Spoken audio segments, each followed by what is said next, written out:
Hello students. तो आज हम लोग हिंदी मीडियम का लेक्चर स्टार्ट करेंगे।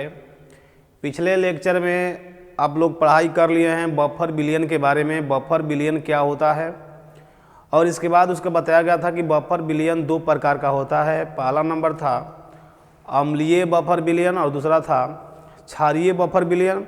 और इसके बाद आपको बताया गया था कि दोनों का अम्लीय बफर विलयन का पीएच मान कैसे निकालते हैं और क्षारीय बफर विलयन का पीएच मान कैसे निकालते हैं, इसके बारे में हम लोग पिछले क्लास में पढ़ लिए थे। उम्मीद है कि आप लोग वो लेक्चर अच्छा से देख लिए होंगे और उसका नोट्स भी बना लिए होंगे। ठीक है, आज की क्लास में आपको बताएंगे सॉल्ट के बारे में। लवण क्या होता है ना, लवण कितने प्रकार के होते हैं। तो आज की क्लास में हम सिर्फ और सिर्फ क्या पढ़ेंगे, लवण के बारे में, सॉल्ट क्या होता है। ठीक है, चलिए आइए बोर्ड पर आप लोग देखिए और सोचते समझते हुए आप लोग कॉपी और पेन लेकर के बैठिएगा और नोट्स भी बनाते रहिएगा।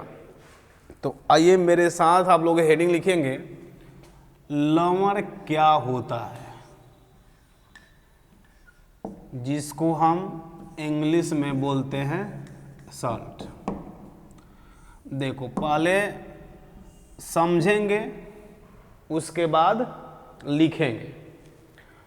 इसमें आपको बताएंगे कि वे पदार्थ हैं जिसमें कम से कम एक धनायन हो प्लस वाला, लेकिन H प्लस को छोड़कर, मतलब H प्लस नहीं होना चाहिए। वे पदार्थ जिसमें कम से कम एक धनायन हो H प्लस को छोड़कर तथा कम से कम एक ऋणायन हो OH माइनस को छोड़कर। मतलब कि अगर धनायन है तो उसमें H प्लस नहीं होना चाहिए, ऋणायन में OH माइनस नहीं होना चाहिए। मतलब कि H और OH अगर नहीं है तो आंख बंद करके मारिएगा कि वो लवण है। जिस पदार्थ में H प्लस और OH माइनस दोनों में से कुछ नहीं है वह लवण होगा। जैसे देखो एग्जाम्पल समझो, पहले ये आप लोग देखे होंगे NaCl को। NaCl को अगर हम तोड़ेंगे तो यह टूटेगा Na प्लस और Cl माइनस में। देखो तो जब हम NaCl को तोड़े हैं, क्या इसमें H प्लस है? नहीं है। OH माइनस है? नहीं है। तो जिसमें H प्लस और OH माइनस ये दोनों में से कुछ नहीं है ना, वह लवण होता है। इसका मतलब कि NaCl लवण है। समझ में आया कि नहीं आया? अब यहाँ देखो और एक छोटा सा उदाहरण देख लीजिए। Na2SO4 सोडियम सल्फेट है। ठीक है, अब देखो यहाँ तोड़ने आना चाहिए आपको, कैसे टूटेगा प्लस माइनस में, इतना आपको आना चाहिए। Na2 है ना, तो 2 इधर आ जाएगा। क्या आप जानते हैं कि सोडियम पर कितना चार्ज होता है? +1। यहाँ लिखा हुआ ऊपर में सोडियम पर प्लस होता है तो यहाँ प्लस लिखिएगा, हो गया। SO4 है तो आप यहाँ SO4 लिखिए। अब सोचिएगा थोड़ा सा कि अगर सोडियम 1 होता तो 1 प्लस, लेकिन है कितना? 2 सोडियम है तो 2 प्लस, तो ये बगल वाले पर 2 को माइनस दीजिएगा। आपको बार बार हम बोल रहे हैं कि किसी भी यौगिक पर जितना प्लस होता है उतना ही माइनस होता है। देखो यहाँ सोडियम पर 1 प्लस है तो है नहीं 1 माइनस है। यहाँ पर देखिए सोडियम पर 1 प्लस, लेकिन सोडियम 2 गुना है तो 2 गो प्लस, तो बगल पर 2 गो माइनस होना चाहिए, नहीं तो गलत है। आया कि नहीं आया? तो उम्मीद है कि आपको ये समझ में आ रहा होगा लवण का परिभाषा। लिखिए, यहाँ पर हम बोल करके लिखवाएंगे। लिखिए तो बोले, लिखो। वे पदार्थ है जिसमें कम से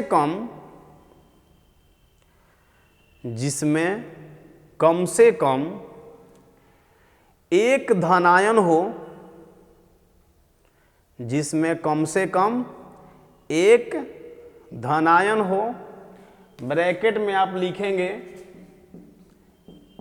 H प्लस को छोड़कर, H प्लस को छोड़कर तथा कम से कम एक ऋणायन हो तथा कम से कम एक ऋणायन हो, ब्रैकेट में लिखेंगे OH माइनस को छोड़कर, OH माइनस को छोड़कर लवण कहलाते हैं, लवण कहलाते हैं। हो गया। चलो इस उदाहरण को जल्दी से स्क्रीनशॉट लो। अब हम आते हैं लवण का दूसरा परिभाषा। आप लोग दूसरा परिभाषा लिखिएगा या करके। ये लवण का हम दूसरा परिभाषा बता रहे हैं, लेकिन आप लोग पहले लिखने से पहले समझिए कि लवण का दूसरा परिभाषा क्या है, लवण किसे कहते हैं। ठीक है, देखो इसमें बताएंगे कि लवण वैसा पदार्थ होता है लवण वैसा पदार्थ होता है जो किसी अम्ल से हाइड्रोजन परमाणु को, जो किसी अम्ल से हाइड्रोजन परमाणु को किसी धातु के द्वारा निकालने से बनता है। नहीं आया, नहीं आया तो देखो। चलो यहाँ हम ले रहे हैं HNO3 अम्ल है ना, ये नाइट्रिक अम्ल है। हम बोल रहे हैं कि अम्ल में से हाइड्रोजन परमाणु को निकालेंगे किसके द्वारा, तो धातु के द्वारा। देखो एक हाइड्रोजन को निकालेंगे, सोडियम को जोड़ेंगे, इसका मतलब कि अम्ल का हाइड्रोजन निकलेगा किसके द्वारा, धातु के द्वारा। तो धातु इसको हटा करके अपने वहां जुड़ेगा। देख लो, अगर किसी अम्ल में से हम हाइड्रोजन को निकालकर किसी धातु को जोड़ते हैं तो जो मेरा पदार्थ बनेगा वह लवण होता है। मतलब ये सोडियम नाइट्रेट ये लवण है। आया कुछ समझ में क्या जी? अब देखो यहाँ HCl है, जानते हैं अम्ल है HCl। इसमें से हम हाइड्रोजन को निकालेंगे और इसमें एक धातु को जोड़ेंगे। चलो इस बार हम धातु पोटेशियम ले रहे हैं, तो ये हाइड्रोजन को निकाल करके धातु पोटेशियम को जोड़िए। तो जब पोटेशियम को जोड़िएगा तो ये जो पदार्थ बनेगा ये लवण है। बोलो यहाँ तक कोई दिक्कत है तो क्लियर हो रहा है धीरे धीरे। तो आप लोग यहाँ दूसरा परिभाषा लिखिए, तो लिखिए, बोले बोलो, ठीक है लिखो। लवण वैसा यौगिक होता है, लवण वैसा यौगिक होता है जो किसी अम्ल से, जो किसी अम्ल से हाइड्रोजन परमाणु को, जो किसी अम्ल से हाइड्रोजन परमाणु को अंशतः या पूर्णतः, अंशतः या पूर्णतः किसी धातु के द्वारा, अंशतः या पूर्णतः किसी धातु के द्वारा निकालने से बनता है, निकालने से बनता है। देखो अंशतः या पूर्णतः कह रहा है, इसमें एक हाइड्रोजन है, अगर जितना हाइड्रोजन है पूरा निकाल दिए तो कहेंगे पूर्णतः हाइड्रोजन को निकाले हैं। जैसे देखो तो यहाँ पर ध्यान दीजिएगा H2SO4 ये सल्फ्यूरिक अम्ल है। अब इसमें से हम एक हाइड्रोजन को निकाल रहे हैं और इसमें एक धातु को हम जोड़ रहे हैं। तो जब एक हाइड्रोजन को निकालेंगे ना तो हम कहेंगे कि आप इसमें से हाइड्रोजन को अंशतः निकाल रहे हैं। आपका मन है तो दोनों को भी निकाल सकते हैं, तो दो गो धातु जोड़ना पड़ेगा। हम एक धातु को निकालेंगे तो एक धातु, ये एक हाइड्रोजन को निकालेंगे तो एक धातु को जोड़ेंगे। अब बताओ कि एक हाइड्रोजन को जब निकालेंगे तो एक हाइड्रोजन तो बचेगा ना, तो एक हाइड्रोजन H और SO4, यह भी लवण है। देखो इसमें से हम क्या किए हैं, अंशतः हाइड्रोजन को निकाले हैं और इस दोनों में पूर्णतः निकाले हैं, क्योंकि एक था तो एक निकाल दिए तो पूर्णतः ना हुआ। उम्मीद है आपको समझ में आया होगा, नहीं आया?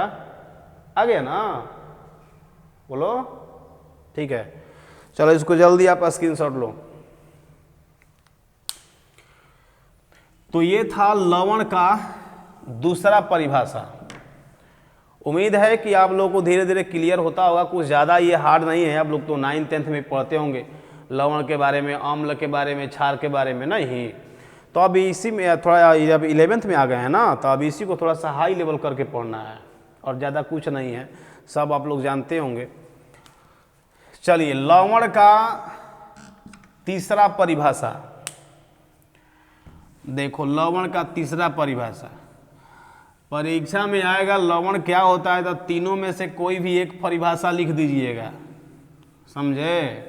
लेकिन दिक्कत कहाँ है, आपको तीनों में से एक को याद नहीं रहेगा जब पूछेगा परीक्षा में। तो आप लोग इतने महान आत्मा हैं, तो हम अब क्या कर सकते हैं? मेरा जो काम वो करेंगे, आपका जो काम है वो करिए। पढ़िएगा तो ठीक है, नहीं पढ़ेगा तो भी ठीक है, मेरा क्या लीजिएगा, अपना लीजिएगा। चलिए तो आते हैं हम लवण के तीसरे परिभाषा में। तीसरा परिभाषा समझ लीजिए पहले क्या है। इतना तो आपको पता है ना कि HCl अम्ल है और NaOH क्या है, क्षार है। तो आपको पता होगा कि अम्ल और क्षार जब अभिक्रिया करता है तो लवण और जल बनाता है। तो देखो इसमें कैसे करना, इसका पहला इसके दूसरे के साथ जुड़ता है और इसका दूसरा इसके पहले के साथ। तो बताओ, तो जब इसका दूसरा इसके पहले के साथ तो क्या बनेगा, NaCl बनेगा। तो हम यहाँ लिख देंगे NaCl, इसका पहला इसका दूसरा, तो H और OH क्या बनेगा, H2O। तो परिभाषा अगला नंबर जो तीसरा परिभाषा लवण का है कि वे पदार्थ जो अम्ल और क्षार के अभिक्रिया से बनते हैं लवण कहलाते हैं। अम्ल और क्षार के अभिक्रिया से जो पदार्थ बनता है ना, जिस पदार्थ का निर्माण होता है वह लवण कहलाता है। लिखिए तो बोलें, वे पदार्थ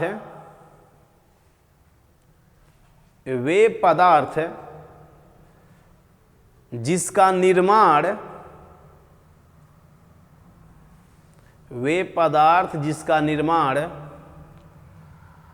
अम्ल एवं क्षार के अभिक्रिया से होता है, वे पदार्थ जिसका निर्माण अम्ल एवं क्षार के अभिक्रिया से होता है लवण कहलाते हैं। लवण कहलाते हैं। आया समझ में? इसको भी आप लोग प्रिंट कर लीजिए।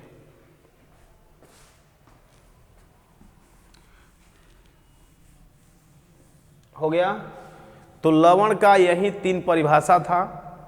पहला परिभाषा बताया गया कि वे पदार्थ जिसमें कम से कम एक धनायन हो H+ को छोड़कर, कम से कम एक ऋणायन हो OH- को छोड़कर, मतलब कि उस पदार्थ में H+ और OH- नहीं रहेगा तो वो सभी पदार्थ क्या होगा, लवण होगा। इसके बाद लवण का दूसरा परिभाषा बताया गया कि ये वैसे पदार्थ होते हैं जो किसी अम्ल से हाइड्रोजन परमाणु को अंशतः या पूर्णतः किसी धातु के द्वारा निकालने से बनते हैं। इसके उदाहरण भी कुछ दे दिए। और तीसरा परिभाषा आपको बताया गया कि लवण वे पदार्थ होते हैं जो अम्ल क्षार के अभिक्रिया से बनते हैं। क्लियर हुआ कि नहीं हुआ? अब हम आते हैं लवण कितने प्रकार के होते हैं। आइए लवण का प्रकार देखिए।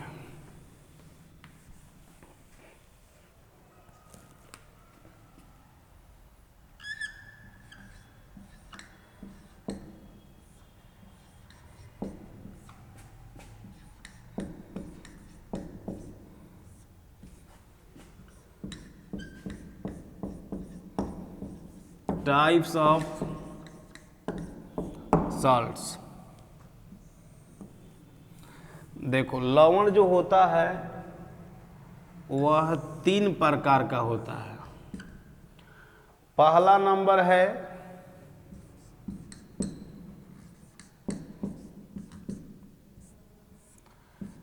साधारण लवण, जिसको कुछ लोग नॉर्मल लवण भी बोलते हैं। ठीक है। दूसरा नंबर है अम्लीय लवण, और तीसरा नंबर है क्षारीय लवण। यही लवण का 3 प्रकार है। ध्यान देना एक बात, आप लोग 10th क्लास में पढ़े होंगे कि लवण जो होते हैं ना वह उदासीन होते हैं। ऐसा कुछ नहीं है। आप लोग पढ़े होंगे 10th क्लास में कि अम्ल का pH मान 7 से कम होता है, क्षार का pH मान 7 से अधिक होता है, और लवण का pH मान 7 होता है। क्यों? क्योंकि आप लोग पढ़े होंगे लवण उदासीन होता है। तो ध्यान देना, आज के क्लास में आपको बताएंगे ऐसा कुछ नहीं है। लवण उदासीन होता है, ऐसा कुछ नहीं है। यहाँ देखिए लवण का प्रकार है ये अम्लीय लवण, यानी कि वैसा भी लवण होता है जो अम्लीय है, यानी इसका pH मान जो होता है वह 7 से कम भी हो सकता है। और यहाँ देखिए ये क्षारीय लवण है, यानी वैसा भी लवण होते हैं जो क्षारीय होते हैं, यानी वह इनका pH मान 7 से अधिक होता है। आपको बता दें कि ये जो साधारण लवण है जिसको हम नॉर्मल लवण बोलते हैं, इस लवण का जो pH मान है वह 7 होता है। मतलब कि ये वाला जो लवण है सॉल्ट, यही उदासीन होता है, ये दोनों उदासीन नहीं होता है। तो आप लोग ऐसा काम करिए, पहले आप इसका जल्दी से स्क्रीनशॉट लीजिए। ले लिए। अब हम शुरुआत करेंगे। पहला नंबर ये साधारण लवण क्या होता है, माइंड आप लोग यहीं रखिएगा, नहीं तो फिर दिक्कत हो जाएगा। साधारण लवण पहला नंबर,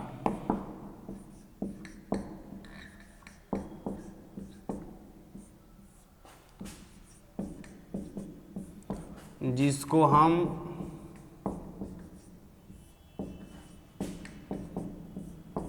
नॉर्मल लवण बोलते हैं। इंग्लिश में आप देखेंगे सिंपल सॉल्ट। देखिए क्या होता है ये। चलिए तो लिखिए तो जल्दी से। साधारण लवण या नॉर्मल लवण क्या होता है, पहले आप इसको समझिएगा, उसके बाद लिखिएगा। देखो इसका परिभाषा है कि लवण का वैसा प्रकार, लवण का वैसा प्रकार जो किसी अम्ल से हाइड्रोजन परमाणु को पूर्णतः निकालने से बनता है। पूर्णतः मतलब जितना किसी अम्ल में जितना हाइड्रोजन है, अगर पूरा का पूरा हाइड्रोजन निकाल दिए, किसके द्वारा? धातु के द्वारा, तो वैसे लवण को हम बोलते हैं कि वह साधारण लवण है। जैसे इसका परिभाषा पहले आप लिखने से पहले आप इसका उदाहरण देखिए। देखो बहुत ही आसान है। ये H2SO4 है, ठीक है। कितना हाइड्रोजन है? 2 हाइड्रोजन है। तो इस बार हम क्या करेंगे कि पूर्णतः हाइड्रोजन को निकालेंगे, मतलब जितना हाइड्रोजन है पूरा को पूरा निकालेंगे। तो 2 हाइड्रोजन में से हम दोनों हाइड्रोजन को निकाल दिए। तो जो 2 गो हाइड्रोजन को निकाल दिए तो इसमें धातु जोड़िएगा 2 गो ना। चलो 2 गो हम धातु जोड़ते हैं, 2 गो सोडियम को, 2 गो सोडियम को जोड़ दिए, दिखाई दे रहा है ना। 2 सोडियम को हम इसमें जोड़ दिए। तो जब 2 गो सोडियम को जोड़िएगा तो ये Na2 और क्या होगा? SO4। ये जो पदार्थ है लवण है, लेकिन ध्यान दो, क्या इसमें इस अम्ल से पूर्णतः हाइड्रोजन को निकाले हैं? पूर्णतः निकाले हैं। 2 गो था, 2 निकाल दिए ना। तो इसको हम बोलेंगे कि ये साधारण लवण है या नॉर्मल लवण है और इसी लवण का पीएच मान 7 होता है। समझ लो मेरी बात है। और भी उदाहरण देख सकते हैं। चलो सबसे आपको अच्छा उदाहरण देते हैं। HCl नाम आप लोग सुने होंगे। इसमें एक हाइड्रोजन है तो इसमें से एक ही ना निकलेगा, एक निकालो, एक धातु को जोड़ो तो ये क्या बनेगा, NaCl बनेगा। देखो HCl में एक हाइड्रोजन है और एक निकाल दिए, इसका मतलब कि आप इसमें से हाइड्रोजन को पूर्णतः निकाले हैं और पूर्णतः निकालेंगे तो ये जो लवण बनेगा उसको हम बोलेंगे साधारण लवण। मतलब कि NaCl जो होता है ना, यह उदासीन लवण होता है, इसका पीएच मान 7 होगा। इस लवण के विलयन का पीएच मान 7 होगा। इतना आप लोग समझते रहिएगा, बहुत आसान है, इतना हार्ड है नहीं। आया समझ में? किसी भी अम्ल से अगर हाइड्रोजन परमाणु को पूर्णतः निकालते हैं तो जो मेरा लवण बनेगा वो साधारण लवण बनेगा। ठीक है, लिखो परिभाषा। बोलें, लवण का वैसा प्रकार, लवण का वैसा प्रकार जो किसी अम्ल से, जो किसी अम्ल से हाइड्रोजन परमाणु को,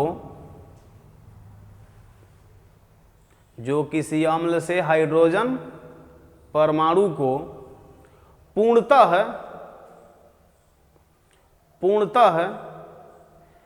किसी धातु के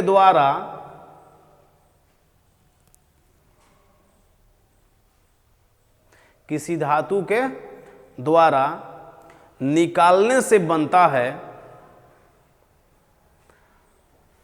निकालने से बनता है, साधारण लवण कहलाता है। साधारण लवण कहलाता है। आया समझ में? चलो इस दोनों उदाहरणों को आप स्क्रीनशॉट लो। इसके बाद हम आते हैं नंबर दूसरा में।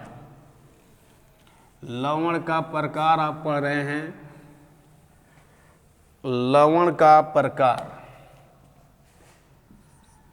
दूसरा नंबर अम्लीय लवण।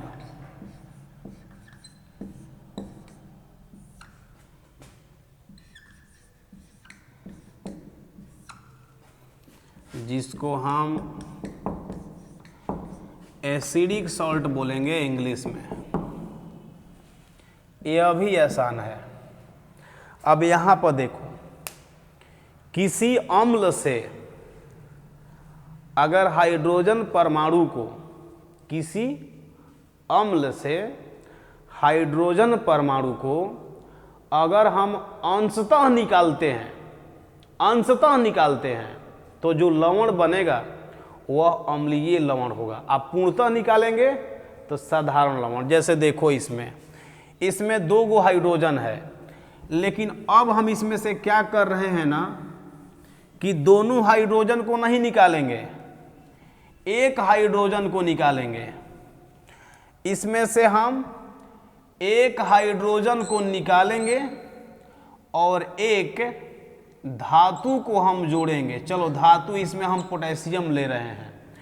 तो जब एक हाइड्रोजन को आप निकालिएगा तो एक यहाँ हाइड्रोजन बचेगा ना, HSO4, एक निकाल दिए, एक बच गया। किसके द्वारा? तो धातु के द्वारा। धातु कौन सा है? पोटेशियम है। तो ऐसे अब हम बोलेंगे कि पोटेशियम बाईसल्फेट, ये पोटेशियम बाईसल्फेट है। तो ये जो लवण है ना, इसको बोलेंगे ये अम्लीय लवण है।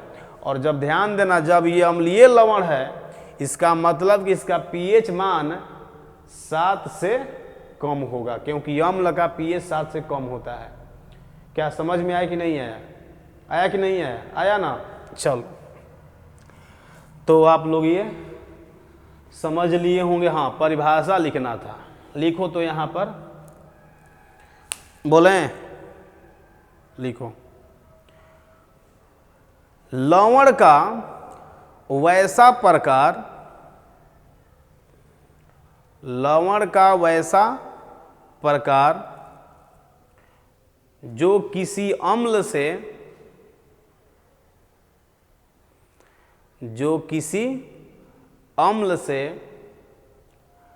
हाइड्रोजन परमाणु को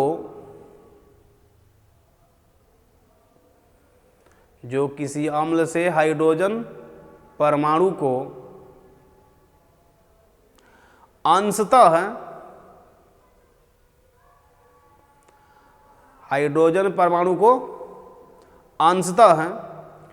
किसी धातु के द्वारा निकालने से बनता है। किसी धातु के द्वारा निकालने से बनता है, अम्लीय लवण कहलाता है। अम्लीय लवण कहलाता है। आया समझ में? अंशतः इसमें निकालना है। जैसे और देख लो, और भी उदाहरण है। देखो H3PO4, इसमें से हम क्या करेंगे कि इसमें से 2 हाइड्रोजन को निकालेंगे और यहाँ 2 धातु को जोड़ेंगे। 2 गो हाइड्रोजन निकाले हैं तो 2 गो सोडियम को जोड़ेंगे। अब देखो इसमें है हाइड्रोजन 3 गो और निकाले कितना? 2 गो। तो हम कहेंगे कि इसमें से हाइड्रोजन अंशतः आप निकाल रहे हैं और अंशतः निकलेगा तो अम्लीय लवण बनेगा। आप पूरा निकाल दीजिएगा तो साधारण लवण बनेगा। ठीक है, तो इसमें से 2 ही हाइड्रोजन को हम निकाल रहे हैं और 2 गो सोडियम को जोड़ेंगे। तो जब 2 गो सोडियम जोड़िएगा तो ये Na2 हो जाएगा और 2 गो हाइड्रोजन निकाल दिए तो 1 हाइड्रोजन यहाँ बचेगा ना, तो 1 हाइड्रोजन और PO4। देखो ये जो लवण है ये अम्लीय लवण है, इसका pH मान 7 से कम होगा। बोलो आया कि नहीं आया समझ में? सिंपल, बहुत साधारण है क्लास। क्या यार तुम लोग कितना बकलो लो पढ़ने में। चलो इसका जल्दी स्क्रीनशॉट लो। हो गया? चलिए अब है नंबर तीसरा और अंतिम। तीसरा नंबर है क्षारीय ना, बोलो इंग्लिश में क्या लिखेंगे? Basic salt. ये अभी नहीं आता है काजी, बेसिक सॉल्ट लिखेंगे ना। बोलो, चलो नहीं बोलेगा तो अब इसको समझना है। देखो लिखने से पहले समझना जरूरी है, क्योंकि हम पढ़ रहे हैं काहे लिए? समझने के लिए। और आपको समझने में नहीं आएगा तो फिर पढ़ने से क्या फ़ायदा? कुछ फ़ायदा है पढ़ने से? समझ में आएगा तब ना ठीक है। वहीं पढ़िए, कम पढ़िए, लेकिन समझ में आना चाहिए। अब ये नहीं कि सब पढ़ लिया समझ में आया ही नहीं तो उसे अच्छा तक पढ़बे नहीं करता। देखो यहाँ पर समझिएगा, हम क्षारीय लवण के बारे में पढ़ रहे हैं। यहाँ हम ले रहे हैं HCl को। ठीक है, देखो इसका परिभाषा क्या है। किसी क्षार से अगर OH माइनस अंशतः निकलता है, ये क्षार है, जानते हैं ना कि क्षार हो जाएगा तो उसमें OH रहता है और अम्ल रहता है तो उसमें अम्ल में क्या रहता है? H प्लस रहता है। तो यहाँ पर ये क्षार है। परिभाषा सुनिएगा, किसी क्षार से OH माइनस को अंशतः निकालते हैं, किसके द्वारा? तो अम्लीय रेडिकल के द्वारा। थोड़ा सा ध्यान देना पड़ेगा। अब अम्लीय रेडिकल किसको बोलते हैं? देखो HCl है ना, ये टूटेगा H प्लस और Cl माइनस में। एक बात और ध्यान दो, इसको समझने से पहले आप लोग यहाँ समझिएगा, NaOH है और HCl है। जब हम इसका अभिक्रिया कराएंगे तो आपको पता है इसका पहला इसके दूसरा के साथ अभिक्रिया करता है। तो ये NaCl इसका दूसरा इसके पहला के साथ, तो OH और H क्या बनेगा, H2O बनेगा। आपको यहां यह समझाना है कि किसी भी लवण में, जैसे बताओ तो NaCl कैसे टूटेगा, कैसे बोलो, Na+ और Cl- में। तो आपको ये समझाना है कि किसी लवण का जो धनायन होता है वह क्षार से आता है। देखो ये NaOH सोडियम कहाँ से आया है, क्षार से आया है। और जो किसी लवण का जो ऋणायन भाग होता है वह अम्ल से आता है। जैसे देखो Cl- ये ऋणायन भाग है और सोडियम प्लस धनायन है, तो धनायन वाला आता है क्षार से और ऋणायन वाला आता है अम्ल से। तो जो ऋणायन होता है ना उसी को हम बोलते हैं अम्लीय रेडिकल। नहीं समझा, अम्लीय रेडिकल बोलते हैं किसको, निगेटिव माइनस वाले को। तो यहाँ परिभाषा हम लिखवाएंगे, लवण का वे प्रकार जो किसी क्षार से OH- को अंशतः निकाला जाता है, किसके द्वारा, तो अम्लीय रेडिकल के द्वारा, यानी कि ऋणायन के द्वारा। तो देखो यहां से दो OH है ना, इसमें से दोनों मत निकालना, क्योंकि दोनों निकालेगा तो फिर साधारण हो जाएगा। एक निकालो, अंशतः निकालना है। तो जब एक OH को निकालेंगे अम्लीय रेडिकल के द्वारा, तो मेरा कुछ इस तरह से बनेगा CaOH। एक OH को निकाल दिए किसके द्वारा, तो अम्लीय रेडिकल, अम्लीय रेडिकल मतलब Cl के द्वारा, प्लस बोलो क्या बनेगा, H2O बनेगा, इसका OH और ये H, H2O। तो ये जो बना है ना ये है क्षारीय लवण। बोलो क्या समझ में आया कि नहीं आया, बहुत ही आसान है। चलो लिखो यहां परिभाषा जल्दी से।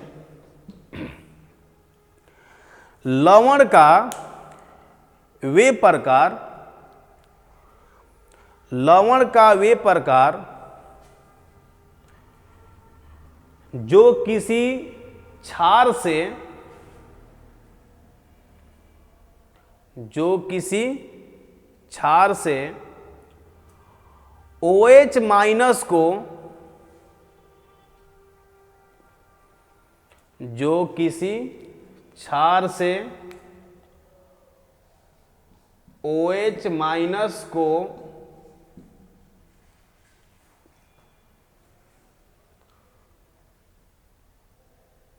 OH- को अम्लीय रेडिकल के द्वारा, अम्लीय रेडिकल के द्वारा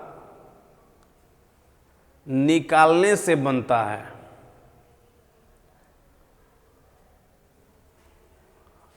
जो किसी क्षार के द्वारा किसी अम्ल के किसी क्षार के OH- को अम्लीय रेडिकल के द्वारा निकालने से बनता है, क्षारीय लवण कहलाता है, क्षारीय लवण कहलाता है।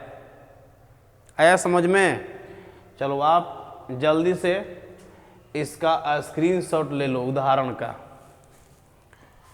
ले लिया, इसको मिटा दे रहे हैं। उम्मीद है कि आपको थोड़ा थोड़ा समझ में आया होगा।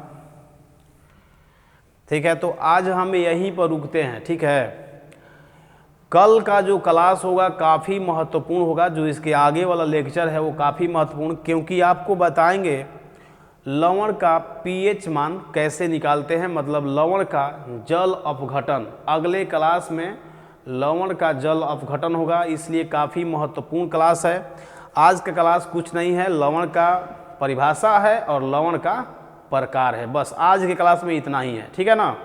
तो उम्मीद है कि आज का क्लास आपको ठीक से समझ में आया होगा। नहीं समझ में आया तो वीडियो को बार बार देखिएगा, समझ में आ जाएगा। तो आज हम यहीं रुकेंगे, मिलेंगे आपसे हम कल के क्लास में। तब तक के लिए ओके, थैंक यू।